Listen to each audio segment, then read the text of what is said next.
لقد كان لكم في رسول الله أسوة حسنة لمن كان يرجو الله واليوم الآخر وذكر الله كثيرا صدق الله مولانا العظيم رب اشرح لي صدري ويسر لي أمري واحلل عقدة من لساني يفقه قولي اللهم صل على محمد وعلى آل محمد كما صليت على إبراهيم وعلى آل إبراهيم إنك حميد مجيد اللهم بارك على محمد وعلى آل محمد كما باركت على إبراهيم وعلى آل إبراهيم إنك حميد مجيد. گرامی قدر حاضرین و سامعین، رسول اکرم صلی اللہ تعالی علیہ وسلم کو اللہ جل جلالہ نے انسانوں کی ہدایت اور رہنمائی کے لیے رسول اور پیغمبر نبی بنا کر بھیجا ہے۔ پیارے رسول صلی اللہ تعالی علیہ وسلم کی ایک ایک ادا کو اللہ نے اپنے پاس محفوظ کرایا، ایک ایک عمل کو رسول اللہ صلی اللہ تعالی علیہ وسلم سے، آپ کے اعمال سے، آپ کے اقوال سے صادر کروایا، اور پھر رسول اللہ صلی اللہ علیہ وسلم کو ایسی ایک جماعت عطا فرمائی کہ جنہوں نے رسول اللہ صلی اللہ علیہ وسلم کی پوری زندگی کو عمل کے ذریعے سے محفوظ فرمایا۔ رسول پاک صلی اللہ تعالی علیہ وسلم کی تعلیمات اس مہینے سے متعلق رجب کا جو مہینہ ہے، اور پھر اس کے بعد شعبان کا مہینہ ہے، اور پھر رمضان ہے۔ رمضان المبارک کی آمد سے پہلے رسول اللہ صلی اللہ علیہ وسلم کی تعلیمات کیا ملتی ہیں؟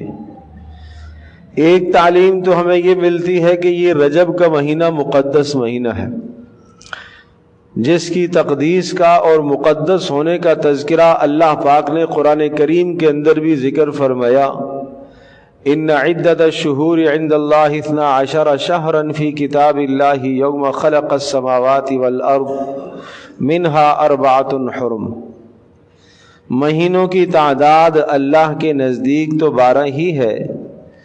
جس دن سے اللہ پاک نے آسمان و زمین کو پیدا فرمایا اس دن سے یہ تعداد مقرر ہے۔ پھر ان مہینوں میں سے 4 مہینے قابل احترام ہیں، اور وہ 4 مہینے جو قابل احترام ہیں ان میں سب سے پہلا مہینہ رجب کا ہے۔ پھر اس کے بعد ذی قعدہ، ذی الحجہ اور محرم، وہ 3 مہینے تسلسل کے ساتھ ہیں۔ ذی قعدہ ہے، ذی الحجہ ہے، محرم ہے، اور ایک یہ مہینہ ہے جو رجب کا ہے۔ یہ 4 مہینے قرآن کریم کی نص سے، آیت سے یہ ثابت ہے کہ یہ 4 مہینے قابل احترام ہیں۔ تو جب یہ 4 مہینے قابل احترام ہیں، ان 4 مہینوں میں سے ایک مہینے کو رمضان سے پہلے رکھا، اور ان 4 مہینوں میں سے 2 مہینوں کو حج کے ساتھ جوڑا، اور 1 مہینے کو حج کے بعد رکھا۔ چونکہ رمضان المبارک بھی بڑی اہمیت کا حامل ہے کہ اس رمضان المبارک کی آمد سے پہلے آدمی کچھ نہ کچھ اپنے آپ کو تیار کر لے، اس لیے اس مہینے کو رمضان سے پہلے رکھا۔ ساتھ ہی شعبان کا مہینہ جوڑا۔ شعبان کا وہ مہینہ ہے جس میں پیارے رسول صلی اللہ تعالی علیہ وسلم نے سب سے زیادہ روزے رکھے۔ رمضان المبارک کے بعد جو سب سے زیادہ رسول اللہ صلی اللہ علیہ وسلم کے روزے ہیں وہ شعبان کے مہینے کے ہیں۔ یہ شعبان کے مہینے کے روزے آپ ایسے ہی سمجھ لیں جس طرح سے آپ فرض نماز سے پہلے چند نفل ادا کرتے ہیں، سنت مؤکدہ یا غیر مؤکدہ آپ ادا کرتے ہیں فرض سے پہلے، تاکہ آپ کے فرض اچھے ہو جائیں اور آپ کو یکسوئی نصیب ہو جائے، آپ کا دل نماز میں لگ جائے، دل جم جائے، اللہ کی طرف آپ کا دھیان ہو جائے۔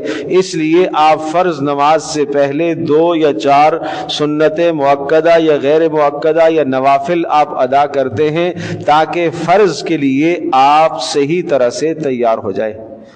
پیارے رسول صلی اللہ تعالی علیہ وسلم نے رمضان المبارک کی آمد سے پہلے شعبان کے مہینے میں اکثر روزے رکھے۔ یہ اس لیے روزے رکھے تاکہ رمضان کے لیے اپنے آپ کو تیار کر لے۔ اور پھر شعبان سے پہلے رجب کا مہینہ ہے، یہ رجب کا مہینہ بھی قابل احترام ہے۔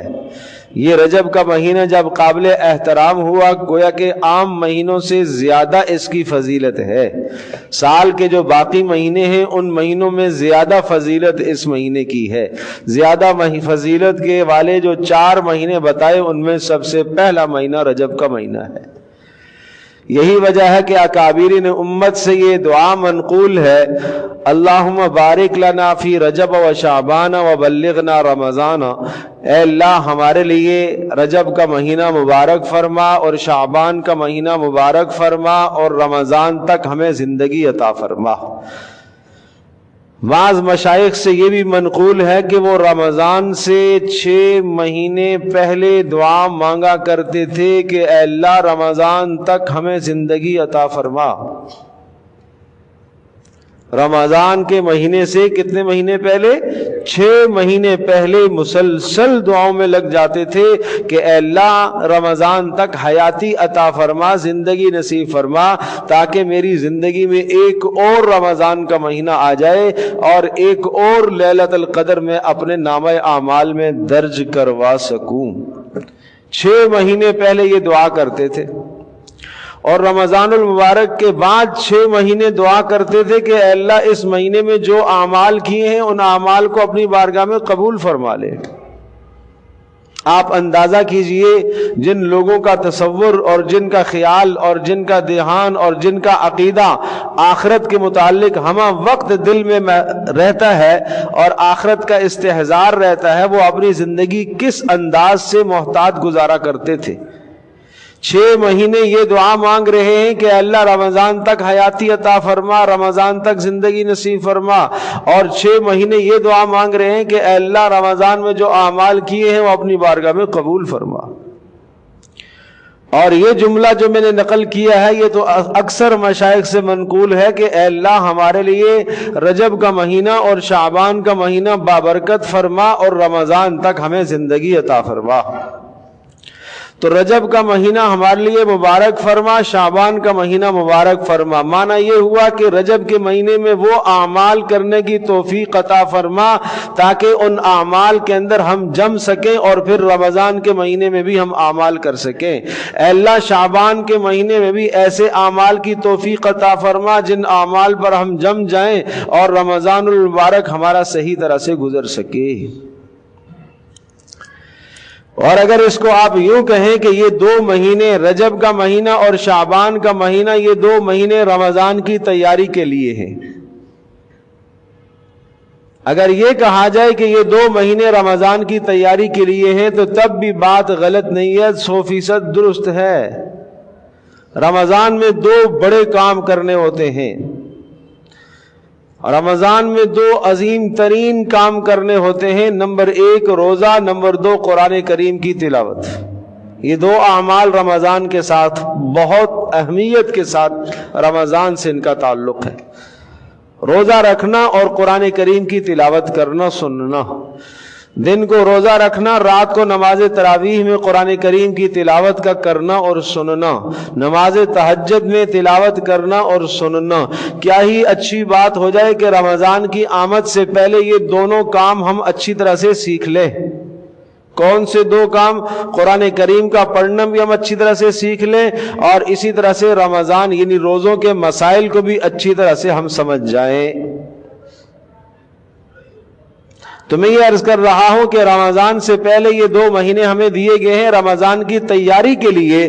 تو تیاری کے لیے 2 کام ہمیں کرنے ہیں. ایک قرآن کریم کو درست کرنا ہے اور دوسرا روزے کے مسائل کا سیکھنا ہے. بھائی اگر یہ دونوں کام آپ نے کر لیے اور پھر رمضان المبارک کا مہینہ آپ نے پایا تو پھر سعادت مندی کی بات ہے. مگر یہ 2 کام اگر آپ نے نہیں سیکھے اور پھر رمضان کا مہینہ گزر گیا اور جس طرح سے پہلے رمضان گزرتے رہے اسی طرح سے یہ بھی گزر جائے گا. جب یہ اعمال اللہ کے یہاں قیامت میں پیش ہوں گے، روزے بھی پیش ہوں گے، قرآن کریم بھی پیش ہوگا، تو کہا جائے گا آپ کو قرآن کریم بھی درست نہیں ہے، آپ کے روزے بھی درست نہیں ہیں، یہ اعمال آپ کے کھوٹے ہیں. اس وقت اعمال کو درست کرنے کی انسان کوشش کرے گا اور یہ کہے گا مجھے ایک بار دنیا میں لوٹا دیا جائے تاکہ میں اعمال صحیح کر کے آ جاؤں، رمضان کے روزے درست کر کے رکھ کے آ جاؤں اور اسی طرح سے قرآن کریم صحیح طرح سے پڑھنا سیکھ کر آ جاؤں. کہا جائے گا نہیں، اب دنیا میں جانے کی مہلت آپ کو نہیں ملے گی.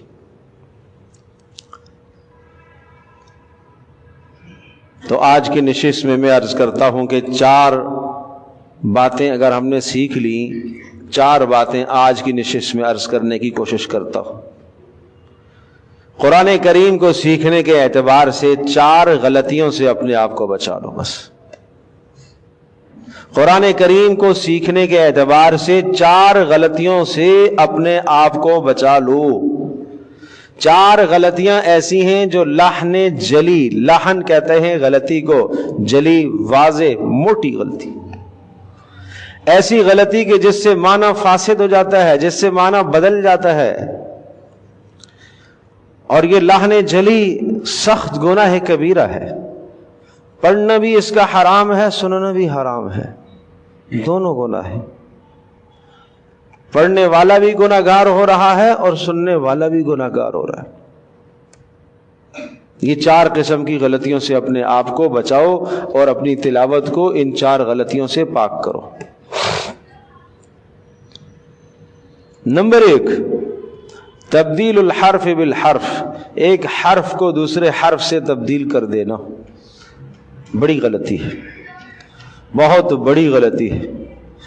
الحمد، ہا کو ہا پڑھ لینا، الحمد، ہا کو ہا پڑھ لیا.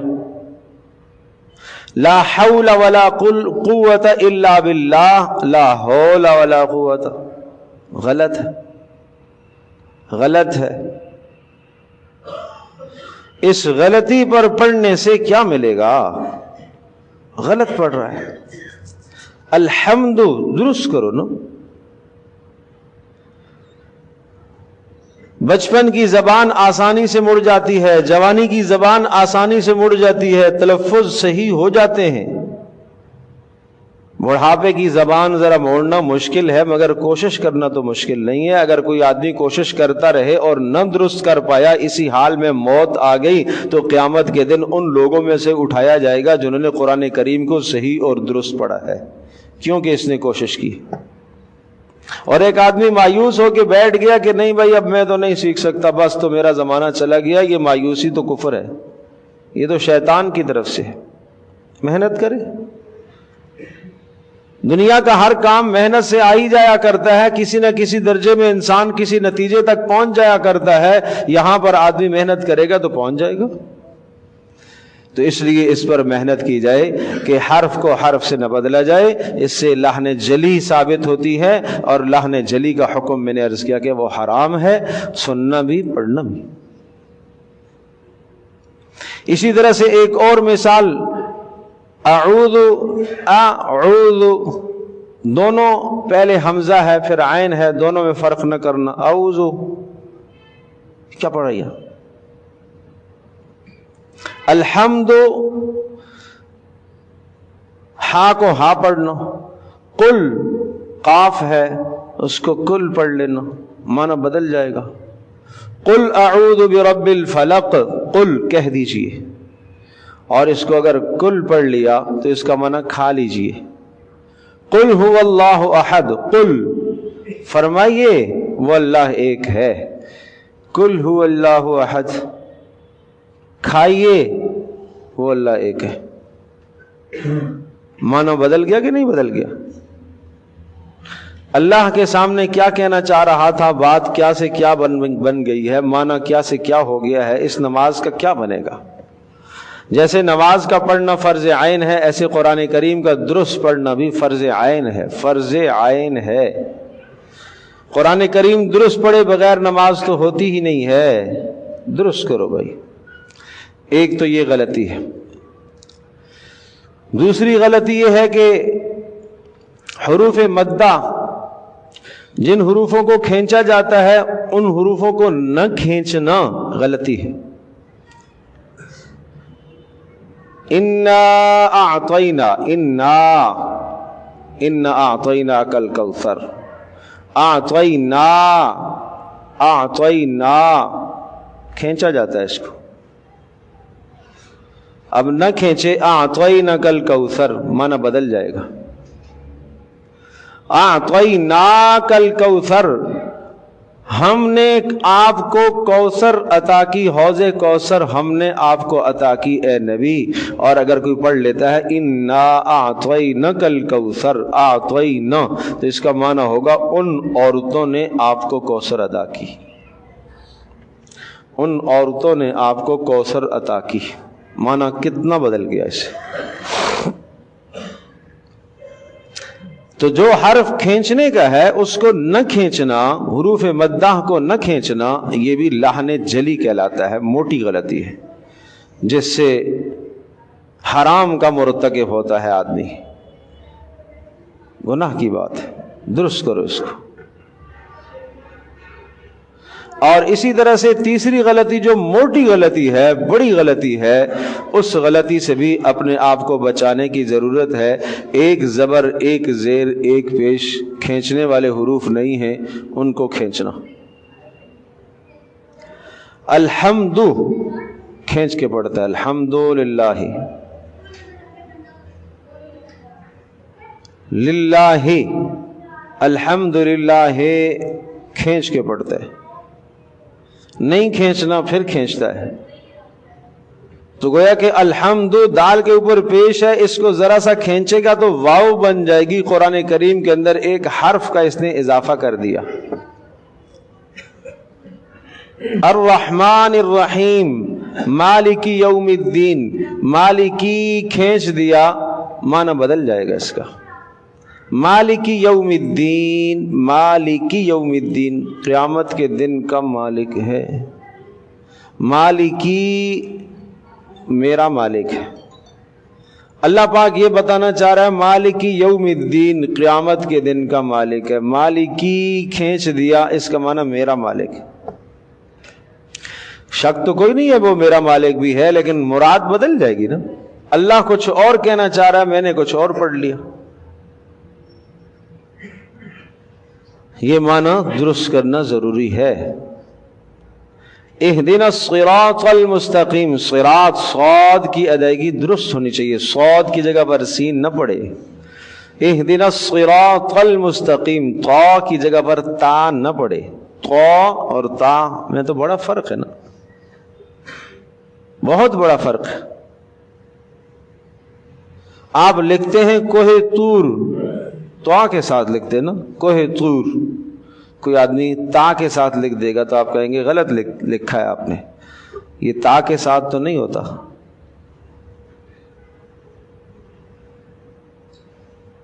تو اس لیے یہ الفاظ درست کرنے کی ضرورت ہے۔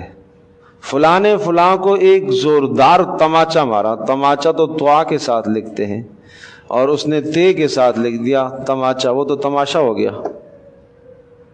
معنی بدل جاتا ہے اس سے۔ ہماری زبان میں معنی بدل جاتے ہیں تو کیا قرآن کریم میں معنی نہیں بدلیں گے؟ قرآن کریم میں حکم ہے وَرَتِّلِ الْقُرْآنَ تَرْتِیلًا، قرآن کریم کو ٹھہر ٹھہر کر ادائیگی کے ساتھ، درست ادائیگی کے ساتھ پڑھو، ترتیل کے ساتھ قرآن کریم کو پڑھو۔ حضرت حسن بصری رحمتullah علیہ سے منقول ہے کہ پیارے رسول صلی اللہ تعالی علیہ وسلم ایک شخص کے پاس سے گزرے اور رسول اللہ صلی اللہ علیہ وسلم نے اس شخص کو دیکھا، وہ بڑے پیار سے خوبصورت انداز سے ٹھہر ٹھہر کر قرآن پڑھ رہا ہے اور ایک ایک آیت پر وہ رک رہا ہے اور ایک ایک آیت پر وہ رونے کی کیفیت بنا رہا ہے۔ پیارے رسول صلی اللہ علیہ وسلم نے فرمایا اس کو ترتیل قرآن کہتے ہیں۔ یہ ہے ترتیل، یہ ہے ترتیل۔ تو ترتیل میں ایک بات یہ ہے کہ حروف کو صحیح ادا کرنا، جہاں سے ادا کیے جاتے ہیں، جو ادا کرنے کا درست طریقہ ہے اس طرح سے حروف کو ادا کرنا ایک بات۔ نمبر 2 یہ ہے کہ ٹھہر ٹھہر کر پڑھنا۔ نمبر 3 یہ ہے کہ خوش آوازی کے ساتھ، خوش الحان، خوبصورت آواز کے ساتھ، جو اللہ نے آواز عطا کی ہے خوش الحانی کے ساتھ پڑھنا۔ نمبر 4 یہ ہے کہ غنّے اور مد کا خیال کر کے پڑھنا۔ اور نمبر 5 یہ ہے کہ جہاں آیات رحمت کی ہیں وہاں سراپا رحمت اللہ کے سامنے سوالی بن جانا۔ جہاں آیت خوف آئے تو وہاں دل پر، جسم پر خوف کا طاری کر لینا، یہ ترتیل کہلاتا ہے، یہ ترتیل کہلاتا ہے۔ تو اس طرح سے قرآن کریم اگر ہم پڑھیں گے تو یہ قرآن کریم پھر ہمارے حق میں سفارشی ہوگا بھائی، اور اگر اس طرح سے نہیں پڑھیں گے تو یہ سفارشی نہیں ہوگا میرے پیارو۔ تو میں یہ عرض کر رہا ہوں کہ اگر رمضان المبارک کی آمد سے پہلے پہلے اگر ہم اپنا قرآن کریم درست کر لیں اور ہم کسی کو سنا لیں تو کم از کم ہماری نمازیں درست ہوں گی۔ رمضان میں جو آپ بہت نمازیں پڑھیں گے، آپ روزانہ 20 تراویح ادا کریں گے، آپ نماز تہجد ادا کریں گے اور آپ اوابین اور چاشت اور دیگر نمازیں آپ پڑھیں گے، تو ضروری ہے کہ پہلے قرآن کریم تو درست کر لو، ابھی موقع ہے آپ کے پاس۔ تو میں نے یہ عرض کیا کہ دعا جو بتائی گئی ہے اور دعا جو پڑھی جاتی ہے کہ اللہم بارک لنا فی رجب و شعبان و بلغنا رمضان، کہ اے اللہ ہمارے لیے رجب کا مہینہ اور شعبان کا مہینہ مبارک فرما اور رمضان تک ہمیں زندگی نصیب فرما۔ اس کا مطلب کیا ہوا؟ اس کا مطلب یہ ہوا کہ ان 2 مہینوں میں رمضان کی تیاری کرنی ہے۔ اور رمضان میں نے عرض کیا کہ 2 کام بڑے کام کرنے کے ہوتے ہیں، ایک قرآن کریم کی تلاوت ہے اور دوسرا روزہ ہے۔ تو روزے کے مسائل کا سیکھنا بھی فرض عین ہے، قرآن کریم کا درست پڑھنا بھی یہ بھی فرض عین ہے۔ ان غلطیوں کی اصلاح کرو، ان غلطیوں کی اصلاح کرو، اپنی زندگیوں کو بدلو۔ 20 سال سے 30 سال سے جس ڈگر پر چلتے آ رہے ہیں اب اس پرانے طرز کو چھوڑ دو۔ اب معلومات کا ذخیرہ آپ کے پاس آ چکا، اسلامی معلومات آپ کو فراہم کی جاتی ہیں، رسول اللہ صلی اللہ علیہ وسلم کی پیاری سنتیں آپ کو بتائی جاتی ہیں۔ ان بتائے جانے کا، ان سنتوں کا تقاضا یہ ہے کہ یہ باتیں عمل میں لائی جائیں۔ ایک اور بہترین چیز میں آج کی اس نشست میں آپ کے سامنے ذکر کرنا چاہتا ہوں، گزشتہ ہفتے میں بھی اس پر بات ہو چکی ہے لیکن کچھ احباب کا یہ کہنا تھا کہ اس موضوع کو دوبارہ ذکر کریں، تو اس لیے آج اس موضوع کو میں لکھ کر بھی لایا ہوں اور پھر سے پیش کرنا چاہتا ہوں۔ اور کیا رسول اللہ صلی اللہ علیہ وسلم کی خوبصورت زندگی ہے، تھوڑا سا پانی، کیا رسول اللہ صلی اللہ علیہ وسلم کی پیاری اور خوبصورت زندگی ہے۔ کھانا کوئی آدمی ہے جو نہ کھاتا ہو؟ کیوں بھائی؟ جو روزانہ کوئی فاقے سے رہتا ہو؟